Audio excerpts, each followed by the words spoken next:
안녕하세요. 저는 국립목포대학교에서 강사하고 있는 나연재라고 합니다.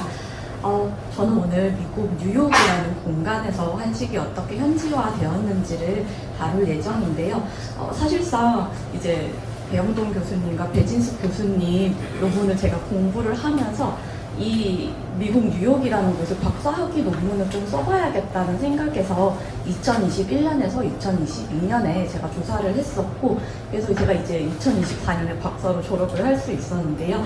이제 오늘 어떻게 보면 좀 커다란 주제들에서 이제 재외 동포들이 어떻게 일상생활을 향유하고 또 그 안에서 자영업을 하는지, 그 자영업 안에서 외식업과 식품업이 어떻게 전개되었는지 이제 커다란 주제에서 저도 이제 아마도 식품업과 외식업의 이야기를 좀 나눌 수 있을 것 같은데요. 이제 제가 사실은 이 한식진흥원에서 먼저 이렇게 발표 요청을 주셨을 때 제목이 딱 떠올랐다는 게, 저희 정보 제공자 중에 한 분이 저랑 2021년 12월에 면담을 할 때 선생님, 근데 이제는 진짜 뉴욕 어디에서나 김치와 라면을 구할 수 있어요? 라는 말씀을 하셨었어요. 그분은 이제 1990년대 말에 이민을 뉴욕에 가셨던 분이었는데, 이제 그때 당시에도 사실 한식을 구하기가 굉장히 힘들었던 상황이었고, 갑자기 그분도 20년 동안 이렇게 체류를 하면서 이렇게까지 한식이 급격하게 미국인들의 삶에 들어갈 수 있는가? 그러니까 그분에게도 굉장히 커다란 질문거리였고, 그분도 이제 음식점을 경영하시는 분인데, 지금이 기회다. 지금에서 이제 한국인들이 뭔가 더 진취적으로 할 수 있다라고 하는 생각을 좀 많이 하셨다고 해요. 그래서 사실 이게 이제 제가 이제 박사학위 논문을 쓰면서 조사를 할 때, 조금 제가 미국을 이 박사학위 논문을 쓰면서 처음 가보게 되었는데요. 이게 뉴욕이라고 하는 공간이 여러분들께도 아마 다 좀 비슷한 의미가 아닐까 싶은데, 굉장히 저에게는 별세계 같은 공간이었거든요. 이제 갔을 때 이걸 보고 다들 대도시라고 하는구나, 메트로폴리스라고 하는 대도시의 의미를 이래서 이 뉴욕이라는 공간에 부여를 했구나라는 걸 처음으로 알게 되었는데, 제가 2021년부터 22년 조사를 하면서 한국 음식과 식품을 파는 공간을 하나하나 지도에 좀 다 찍어봤었어요. 그래서 요거 하나하나가 지금 다 한국 음식을 파는 공간들이거든요, 뉴욕에서. 여기가 맨해튼이고요. 이제 뉴욕에서 맨해튼이라고 하는 공간이 가장 상징성이 있는 곳인데, 이 맨해튼을 지금 보시면 이제 너무 중복이 많이 될 정도로 한국 음식점과 식품점이 많은 상황이고요. 여기 32번가의 이야기를 사실 오늘 가장 많이 다루게 될 것 같습니다. 이제 2010년대부터 2020년대 사이에 급격한 변화가 오기까지 도대체 1960년대부터 이민을 왔던 분들이 어떻게 한국 음식을 향유했는가, 그리고 그게 과연 현재 영향이 없었을까, 모두가 이 타임라인을 좀 구성해 보려는 노력들이 있으셨던 것 같은데, 저도 그 안에서 조금 도움이 되고자 하는 선에서 박사 논문 안에서 저의 좀 주제는 2010년대, 20년대 그런 급격한 변화들이기는 했지만, 저 스스로도 좀 60년대부터의 어떤 그런 한국 음식의 현지의 과정을 이해하지 못하면 이제 지금의 시대도 이해할 수 없다는 생각에서 지금 현재를 먼저 조금 보여드렸고요. 그래서 뉴욕 메트로폴리탄 일대란 말이 사실은 조금 낯설 수도 있을 것 같아서 제가 먼저 조금 설명을 드리면, 사실 이 메트로폴리탄은 이제 정말 그 메트로폴리스 대도시라고 하는 데서 온 것인데, 뉴욕이 사실은 1920년대 중반에는 짧게 미국의 수도였었고, 그 이후에는 사실 워싱턴 DC로 넘어가게 되었지만, 이제 그럼에도 불구하고 미국 뉴욕은 여전히 경제, 문화, 정치의 중심지 역할을 하고 있습니다.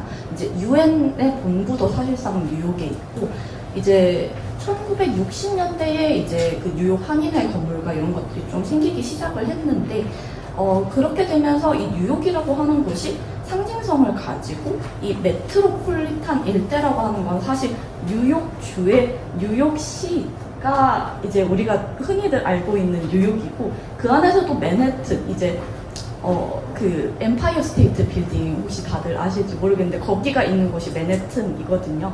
그래서 이 맨해튼이라는 공간에 사실 상징성이 굉장히 많지만 이 메트로폴리탄 일대를 설명할 때는 뉴욕, 뉴저지, 필라델피아 일대 모든 번역을 사실 일대라고 일컫고 있습니다. 하지만 저는 그 안에서도 특히 맨해튼이라는 공간에 집중을 해서 그 안에서 도대체 어떻게 그 이제 한인분들, 한인 이민자분들이 이주를 해서 그 안에서 상업적 공간을 일궜는지가 저의 좀 연구 목표이자 주제였어요. 이제 그 안에서 사실 조금 많은 질문들을 들었었는데 왜 하필이면 뉴욕인가? 뉴욕은 사실 미국에서도 이제 두 번째로 인구가 가장 많은 곳이고 사실상 LA가 더 상징성이 크지 않느냐라는 말을 많이 들었었는데 저도 사실 LA에서 3박 4일 동안 이렇게 조사를 조금 짧게 해보면서 느낀 점이 그럼에도 불구하고 LA와 뉴욕은 굉장히 다른 공간이다. LA의 코리아타운이 상징성이 있는 공간은 맞지만 LA에서도 교회라고 하는 공간, 이제 중심지가 아닌 교회에서, 왜냐하면 사실 이민자분들이 처음에는 힘이 되니까 이제 좀 집값이 싸고 이런 일대로 갈 수밖에 없어서 그 안에서 거대한 공간을 이룬 것도 물론 상징성이 있는 공간이지만 뉴욕이라고 하는 곳은 이미 그 미국인들의 주류, 어떤 그 중심주로서의 역할을 하고, 그럼 그 안에서 도대체 한국인 분들은 어떻게 그 주류로 올라가기 위해 노력했는가 라고 하는 그 기본적인 출발점이 달랐기 때문에 저는 뉴욕을 보는 것이 그래서 의미가 있다라고 좀 생각을 했었습니다. 그래서 또 특히 이제 LA는 미국 서부, 이제 미국이 굉장히 크잖아요. 그래서 미국의 서부, 중부, 동부를 이렇게 나눌 때도 이제 유통 물류의 어떤 선상에서 생각을 해보면은 이제 맨해튼이라고 하는 공간은 사실상의 미국 동부 이민 서사를 볼 수 있는 공간이라고 생각을 했었습니다.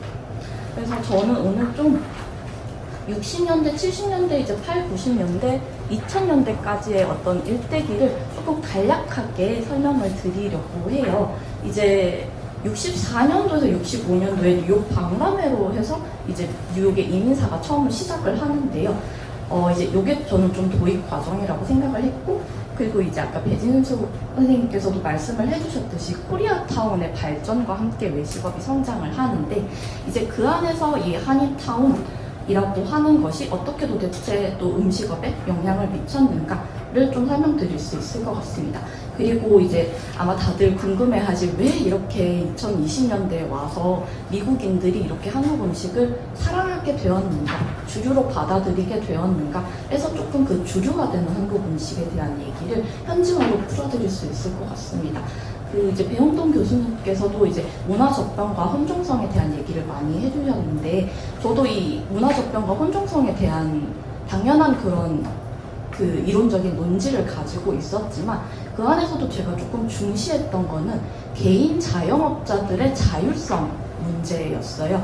이제 아무래도 아까도 제가 설명드렸던 김치와 라면을 구할 수가 있다라고 하는 게, 이 김치와 라면이 현재 굉장히 잘 포장된 형태로 이제 각 상점에 어디에나 지금 깔려 있는 상황인데, 그걸 통해서 사실 외국인 분들도 손쉽게 이건 그냥 한국 음식이잖아, 이건 내가 사가면 한국 음식 그냥 먹는 거잖아 라고 하는 의미가 조금 다른 거잖아요. 그래서 일상생활에서의 어떤 문화 접변의 의미가 하나가 있을 것 같고, 제가 생각할 때 이제 식품, 상품으로서의 어떤 음식이 어떻게 이제 외국인 분들과 또 접변을 하면서 그 안에서 달라지는지, 그 의미가 어떻게 달라지는지, 그런 의미에서 오늘 조금 이 시대별로 구분이 될 것 같습니다. 그래서 저도 이제 미국 이민사를 좀 공부하게 됐는데요. 박사 논문을 쓰면서 이제 물론 19세기 후반부터 해서 20세기 초반까지 해서도 이제 뉴욕도 조금 프랑스랑 비슷한 상황이었던 것 같습니다. 아무래도 컬럼비아 대학교나 뉴욕 대학교, 러커스 대학교 같은 이제 좀 걸출한 이제 아이비리그 같은 대학교들이 많았기 때문에 이제 유학생들로 이제 많이 가셨었고, 그래서 사실 지금 그 뉴욕에 있는 되게 오래된 교회가 그 컬럼비아 대학교 바로 근처에 있는데, 사실 1920년도에 기사에서 이제 그 교회에 오면 다들 김치를 드실 수 있어요 라고 홍보하는 걸 제가 기사에서 보기도 했었거든요. 이런 식으로 아마 유학생 커뮤니티나 이런 어떤 이제 주재원들이나 이런 중심은 아마 1920년대부터 아마 60년대 전까지도 계속해서 있었을 거라는 전제는 할 수 있지만, 다만 저희가 조금 중심으로 봐야 될 것은 이제 1965년에 미국에서 이민법을 개정하게 되면서 이 신이민이라고 하는, 이제 어떻게 보면 좀 미국 이민사에서 굉장히 중요한 지점인데요. 이 이민법 개정이 중요했던 이유는 기존에 이제 사실 이제 아프리카계 미국인들이 해방이 되고 나서 노동에 뛰어들게 되면서 그들도 미국 시민으로서의 어떤 중추로 서게 되는데, 그 안에서 굉장히 좀 더 값싼 노동력을 필요로 하게 되는 순간이 미국에도 좀 왔던 거죠. 그 안에서 이제 라틴계와 아시아계들을 조금 더 이민을 많이 받아들여서 미국이 이렇게 1960년대에 성장을 하게 되는 원동력으로, 우리는 조금 더 노동력을 이제 받아들이자라고 하는 노력에서 이 이민법 개정으로 신이민이 시작되게 됩니다. 그래서 이제 80년대, 90년대에는 뉴욕, 뉴저지 한국계 이민자 수가 정점에 도달을 하는데요. 현재 이제 2022년에 코리안 아메리칸이라고 하면 이제 인구수가 22만 명 정도인데, 그 숫자가 대략적으로 이제 80년대, 90년대쯤 좀 완성이 되는 걸 알 수 있습니다. 이때는 이제 이 신이민의 목표는 정확하게 아메리칸 드림이라고 하는, 이제 우리 미국 가면 성공할 수 있다라고 하는 그런 목적이 좀 컸었죠. 이제 경제적으로 이 기회를 내가 얻겠다, 미국이라는 공간에 가서. 그리고 나는 자녀들을 이제 이 아이비리그에 이제 학교에 보내서 이 아이를 내가 성공시키겠다라고 하는 굉장히 강한 믿음으로 이 한국에서의 이민자들이 가족 이민이나 여러 제도를 통해서 이제 가게 됩니다. 그리고 아까 제가 짧게 설명을 드렸었는데, 사실 이 64, 65년에 월드페어라고 하는 만국박람회라고 혹시 다들 들어보셨나요? 이제 그래서 이 만국박람회가 사실 뉴욕에서 열렸는데, 그 안에서 이 64년, 65년에 한국관이 전시가 됐었고, 사실 이때 한국 식당 두 곳이 이 한국관에 이제 함께 있었어서, 이제 이때가 저는 사실 좀 처음으로 외국인들이 한국이라는 공간이 이런 공간이구나. 왜냐하면 이때 상공회의소에서 한 200개 정도 되는 공예품이나 이런 한국 공예품들을 이때 많이 보냈었어요. 그래서 이제 한국관에 들르면은 한국 음식을 먹을 수 있고, 한국 공예품도 볼 수 있고, 한국이라는 공간이 어떤 곳인지를 알 수 있는 기회였는데, 이때 한국 태관과 금강산이라는 식당, 이제 서울에서 굉장히 유명한 식당에서 실제로 좀 셰프분들을 초빙을 해서 이제 그분들이 실제로 여기서 일했고, 그분들이 나중에 비자를 얻고 65년도 뉴욕 박람회가 열렸던 근처에 그분들이 거주를 하게 되면서 이제 좀 이때를 신이민의 시작으로 보게 됩니다, 뉴욕에서는. 그래서 이때 사실 메뉴판이 좀 남아있더라고요. 제가 메뉴판을 다 들고 오지는 못했는데, 그래서 여기 좀 아마 다들 잘 아실 이게 튀김 디시가 그 놋그릇 같은 요 전골이라는 뜻인데, 이게 이 신선로가 바로 여기에 있고, 신선로 밑에 전골이 있고, 이 막 3달러에 이렇게 팔리는 게 보이고, 이 메뉴판이 좀 또 의미가 있는 것 중에 하나는 이제 미국인들을 대상으로 한다고 하고 이분들이 왔기 때문에 이 메뉴에 대한 설명을 좀 길게 달아두셔서 요거 하나하나 뜯어보는 게 저는 좀 굉장히 재미있더라고요. 그래서 이 한국에서 초빙해온 음식점들은 사실상 어떻게 보면 진짜 서울에서 딱 운영을 하고 있던 식당들을 다 이렇게 뭐 그대로 옮겨온, 약간 번안 형태로 그대로 옮겨온 곳이기 때문에 이 신선로, 전골, 갈비, 산적, 생선전 이런 것들은 사실상 어떻게 보면 서울의 1960년대, 70년대 외식업을 아주 잘 보여주는 징표라고 할 수 있겠죠. 다만 여기에서 좀 제가 재밌었던 거는 여기 밑에 잘 안 보이시긴 하겠지만 커리 라이스 앤 치킨이 있어요. 그러니까 어떻게 보면 이제 한국인들도 외국인들에게 먹힐 수 있는 음식을 좀 고안한 흔적이라고 저는 생각을 했었거든요. 그리고 여기에는 또 나와 있지 않지만 서양식 코스나 샐러드 같은 요리도 함께 들어가 있는 걸 보면서 아마도 한국의 식당이 외국에 가기 위해서는 외국인들을 그래도 대상으로 한다고 하면은 외국인들이 알 수 있도록 번역을 제대로 해주고 가능한 한 그 나라의 음식과 가장 비슷한 것들로 번역을 해주는 게, 그게 사실 어떻게 보면 생산자가 소비자를 대하는 태도잖아요. 그래서 어떻게 보면 좀 그 이점에서 이런 것들을 제가 많이 느꼈었는데, 또 재미있었던 거는 이 주디 현이라고 하는 분이 1970년에 더 코리안 쿡북이라는 책을 뉴욕에서 이제 출판을 하세요. 근데 여기에 서문을 달았던 이 니카 헤이즐턴이란 분도 사실상 어떻게 보면 굉장히 유명한 그 음식 칼럼을 쓰는 신문 기자이자 요리책을 굉장히 많이 발간한 분인데, 이분이 서문을 달면서 내가 실제로 뉴욕 만국 박람회 한국관을 갔었는데 내가 그때 먹었던 요리는 중국 요리랑도 달랐고 일본 요리랑도 달랐다. 저는 이 표현이 너무 재미있었던 게, 사실상 그 1960년대에 이미 일본 요리나 중국 요리는 미국에서 오랫동안 먹혀왔던 음식이었기 때문에 거기에 이 아시아 요리라고 하는 것이 거의 뭐 중국 요리 아니면 일본 요리, 이 당시는 아직까지 태국 요리가 또 들어올 때도 아니어서 이 아시아 요리 이 두 축이 있었지만 이때 정말 처음으로 한국 요리가 소개가 됐구나라고 하는 흔적을 제가 여기서 좀 발견을 했었습니다. 그래서 사실 이 이규진 선생님 논문에서 60년대, 70년대 한국 음식점의 초기 역사를 굉장히 잘 다루고 계셔서 저도 여기서 좀 도움을 많이 받았었는데요. 이 60년대, 70년대 특징이 아마 배진수 교수님의 설명과도 가장 맞을 것 같고, 또 특히 이제 이 1964년, 65년 뉴욕 박람회에 있었던 한국회관이나 금강산이랑도 마찬가지인데, 어떻게 보면 서울의 한정식 형태, 이제 정말 신선로, 구절판 이런 요리들이 중점으로 된 그런 고급 음식점이 처음으로 뉴욕에 갈 수 있었고, 그거는 뉴욕과 파리가 아마도 도시였기 때문에 이제 영사관이 있고 주재원들이 가는 회식을 해야 하는 공간이었기 때문에 그 식당들이 갈 수밖에 없었다는 생각이 듭니다. 다만 좀 신기한 것은 그래도 이 당시에도 현지인들을 좀 염두에 뒀다는 건데요. 이제 한국인들이 가장 많이 올 수밖에 없었지만 이 영어로 된 메뉴나 이제 한국어와 영어가 같이 섞인 메뉴들을 이렇게 내보였다는 것은 그래도 현지들이 좀 찾아올 것을 염두에 두고 하는 것이잖아요.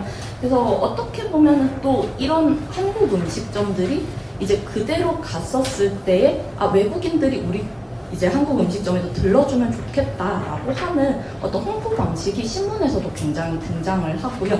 그래서 이제 사실 이때 광고판을 제가 막 들고 오지는 못했었는데, 여기 보시면 이 아리랑이라는 곳이 좀 여성 서버들이 이렇게 한복을 착용하고 굉장히 한국 이미지를 좀 강조하는 곳이었는데, 이제 이런 식으로 어떤 한국의 이미지를 그대로 들고 가서 보여주려고 하는 노력들이 있었던 것 같습니다. 그리고 아까 또 잘 말씀해 주셨듯이 식품점의 공간도 굉장히 중요했는데, 이 삼복이라고 하는 곳이 아까 그 64년 이 뉴욕 박람회 이후에 남았던 분이 열었던 음식점이에요. 이분이 식품점도 같이 여셨거든요.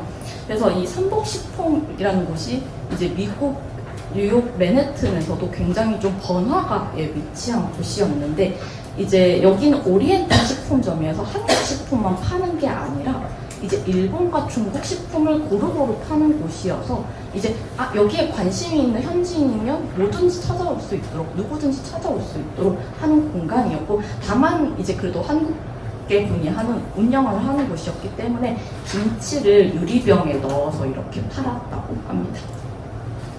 이제 80년대, 90년대로 좀 넘어가면은 이 60년대, 70년대 특징 중 하나는 음식점이 맨해튼 정말 여기저기에 산재에 있었거든요. 막 40번가에도 있고, 막 갑자기 57번가에도 있고, 이런 식으로 굉장히 어떤 한국인 커뮤니티로서의 집중력은 많이 없었는데, 80년대부터는 이민자 수가 늘면서 본격적으로 이런 어떤 코리아타운의 구심점, 이규진 선생님은 그걸 조금 사랑방이라는 표현으로 쓰셨고, 배진수 교수님께서는 이제 거점이라는 말로 잘 설명을 해주셨는데, 이제 그런 공간들이 뉴욕에도 등장을 하게 되고, 제가 아까 짧게 말씀드렸던 32번가 코리아타운, 아마 여러분들께서도 뉴욕에 관광을 하시면 꼭 들르시게 될 32번가 코리아타운이 등장을 하게 되는데, 거기가 정말 저는 좀 독특한 공간이다라고 생각이 드는 게, 이제 한국인들이 거기에 거주를 하지는 않고요. 진짜로 이제 변호사 사무실이라거나 은행이라거나 찜질방도 딱 하나 있고요. 그리고 막 식품점, 굉장히 많은 한국계의 이런 여러 가지의 자영업들이 다 고루고루 있는 공간이지만, 정말 안국역이나 그런 종로 같은 정말 거리에 이렇게 빽빽하게 들어선 형태의 공간이에요. 그런데 거기에 이제 사람들이 모이게 되니까 당연히 음식점도 많이 생길 수밖에 없었죠.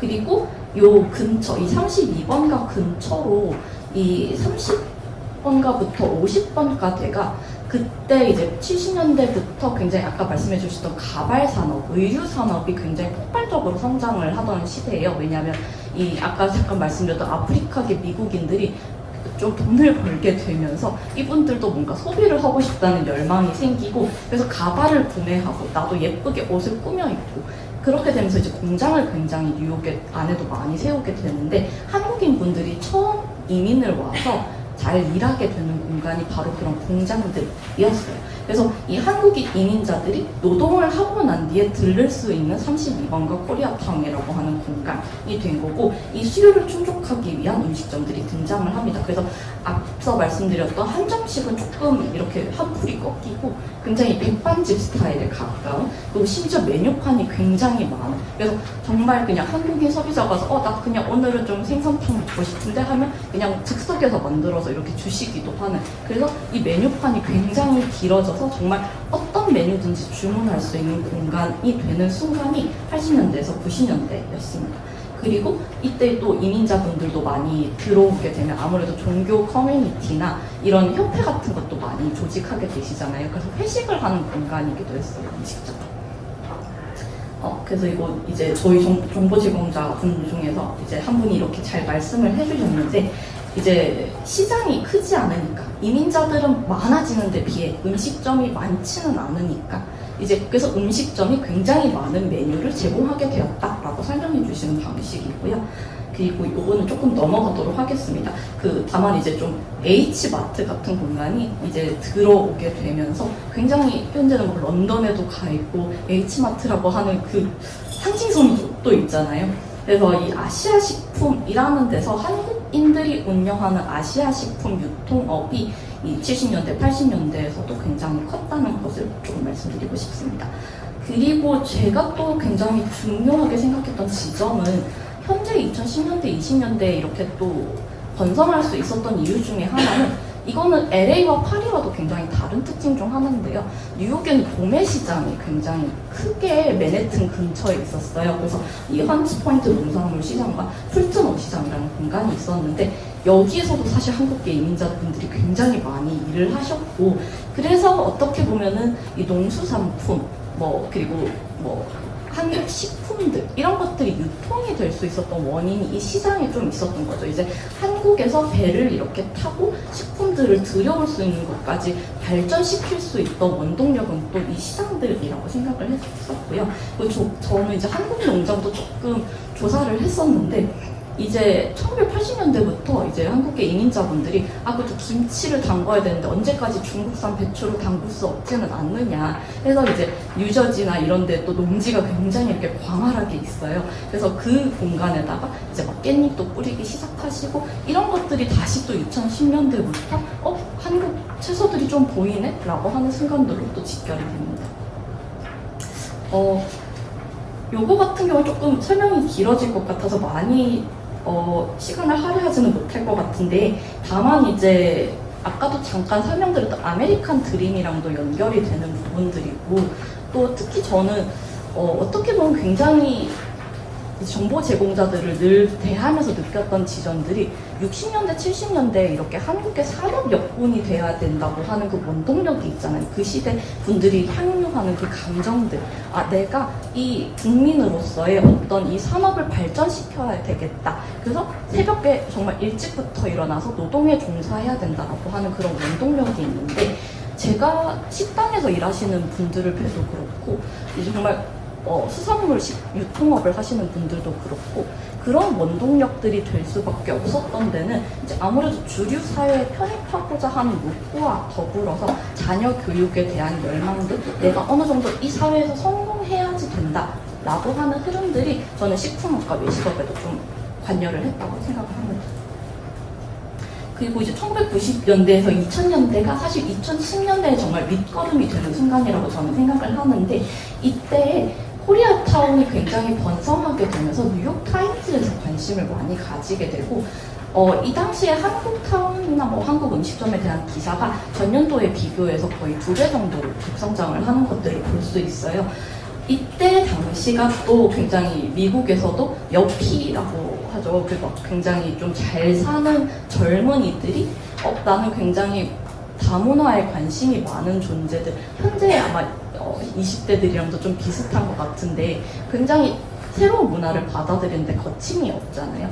이 당시에 1990년대에 있던 뉴욕에 있던 그 사람들도 이렇게 푸디라고 해서 굉장히 많은 음식을 소비해야겠다라고 하는 굉장히 자본이 있었던 세대고, 이들이 이 에스닉 음식에 대한 관심을 가지면서 이 김치와 비빔밥이 굉장히 건강한 음식이다라고 하는 거를 이 당시에 이렇게 좀 체감을 하게 돼요. 뉴욕 현지에서도. 그래서 이제 좀 종합 설명을 다시 드리면은, 어떻게 보면 60년대에서는 이제 당대 서울 외식업계 고급 한정식 중심의 이미지가 있었다면 80, 90년대는 좀 대중화되고 현지화돼 정말로 한국의 소비자만을 위한 공간이었고, 이 90년대 후반부터 결정적으로 좀 글로벌 트렌드를 반영한 퓨전과 고급화가 등장을 하게 되는데요. 이 2010년대 저는 사실 좀 1.5세대나 2세대 분들도 많이 조사를 했었는데, 이분들은 이제 어머니 세대, 아버지 세대에서 경험하지 못했던 미국에서의 어떤 학문을 경험한 세대들이고, 사실 경영학을 공부한 분들이 되게 많더라고요.